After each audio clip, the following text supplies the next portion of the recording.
Alright, welcome to the third tutorial video for the Project 3 Task 2 Job Planner. At this point you should have gone through and entered in all of the details for the remaining tasks, the remaining jobs that need to go into the job planner. And we're now going to look at how to prioritize our jobs. So we've completed all the job description, resources needed, and the time commitments. We've completed that. And we're now looking at how to prioritize our jobs. So under the column heading priority, prioritize the jobs by placing an A for highest priority, B for moderate, and C for low priority. So things you have to do at a certain time or by the end of the day, things that must be done but not by the end of the day, and things you should do but could be done by anyone. Okay? So they're our lowest priority. So you need to go through and based on that criteria, high, medium, low, or high, moderate, low, and that idea of things that have to be done by a certain time or at a certain time, things that must be done but not by the end of that day, so things that have a due date and things that don't have a due date. Okay, you need to go through and prioritize those. So looking at each of the jobs, I'd like you now to go through and prioritize those jobs. Alright, so once you have inserted all the information and listed your priorities, these were the priorities or the order of priorities that my class came up with. Okay, your priorities may differ. It is subjective. Okay, it is subjective how you prioritize your jobs based on the different aspects of them. Okay, from here we're going to look at now we've put in our text, we've wrapped it. Okay, we're now going to look at completing the final column. Okay, what we need to do with this final column and ensuring we get the document ready for printing. We're going to pretend that we need to get it ready for printing. Okay, so I'm going to cross out the priorities because I have completed the priority section. Under the column headings, job description, list the jobs that have been assigned and described what has to be done for each. Okay, you need to have gone ahead and done that. Under the column heading resources and equipment, list all the resources that you need to complete the job. You need to have done that. Under the column heading time needed, estimate the time you expect that you will need to complete each task. And we've gone ahead and done that. And I spoke about that in the previous tutorial video, where you need to list them as minutes only. Okay? As minutes only. If you write things like 1, as in like 1 hour, it's gonna mess up our totals, because we do need to, and I'll continue to read through it, we need to total using the sum formula. Alright, so this last column here is going to have the word total in it. Okay, so I'm just going to start off by putting the word total. Actually, I'm going to call it total time needed. Okay. I'm going to write that in cell A12, and I want to take turn text wrap off actually. Okay. And I'm going to do in this cell here D12. We're going to put in a total. We will have a total here. I'm going to merge these 3 cells. Okay. I'm going to merge these 3 cells, and I'm going to line it to the left. So that just gives us a clear indication that this here total time needed, and the total will be here. The total time needed will appear here.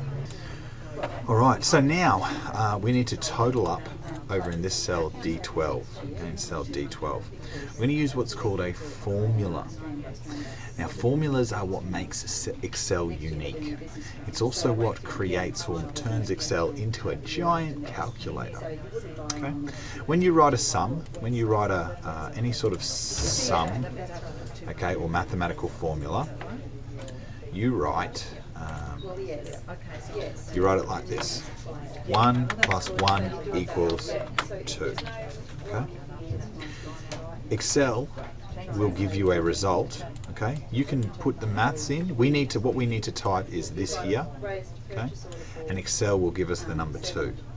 We begin any of our formulas with an equal sign, and then we write in what we want Excel to do in terms of maths, and it will spit out an answer. So if I'm going to scroll down and select a cell down here. I'm going to type in equals 1 plus 1, and then Excel will give me the number 2. You see that? Okay. If I type in any sort of maths, if I type in equals 20 times, and if I put times as the small star symbol, 20 times 30 equals 600. Okay. Notice that it does not change the cell to 600. The maths is still there, but it gives us the answer. Okay. Any formula. Okay. I can put in 100 times 9,000 divided by 2, close bracket, oops, I'll put that close bracket, multiplied by 500 minus 33 plus 90, and then I'm going to divide all of that, as long as you use your brackets. Okay, this is just an example. Divide all that by 8 equals, oh, I forgot to put the equal sign in. Put the equal sign at the beginning, equals that figure there. Okay, you do not have to do any of the actual maths calculations. Excel will do all the maths calculations for you. You just have to type it in. Okay, so that's what we're going to do now. We're going to create, or we're going to use what's called a formula. It's called the sum formula. The sum formula is you telling Excel to add everything up, to do the sum. So what we start off by doing is writing, or is putting in an equal sign. We then write the word sum, and you'll get a little list of formulas pop up. We just want to use the sum formula. Okay, we just want to use the sum. So you type in an equals, and then you write the word sum.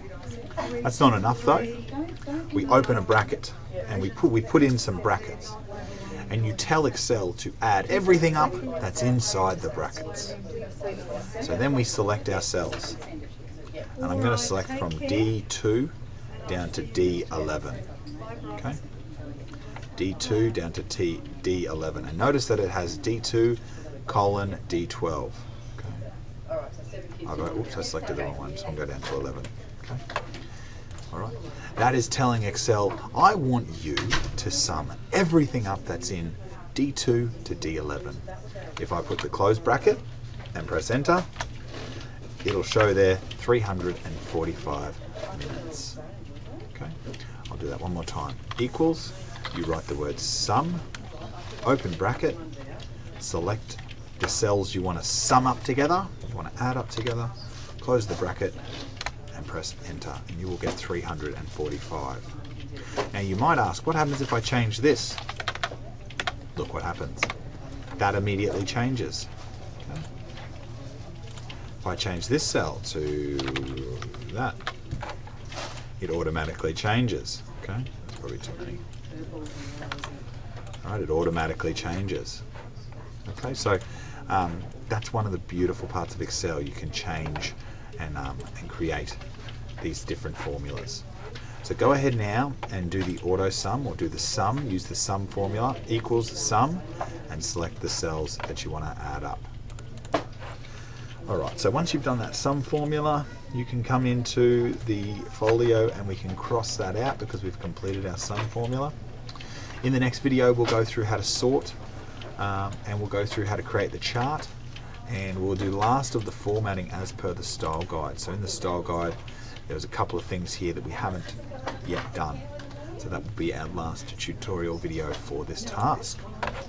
Thank you very much.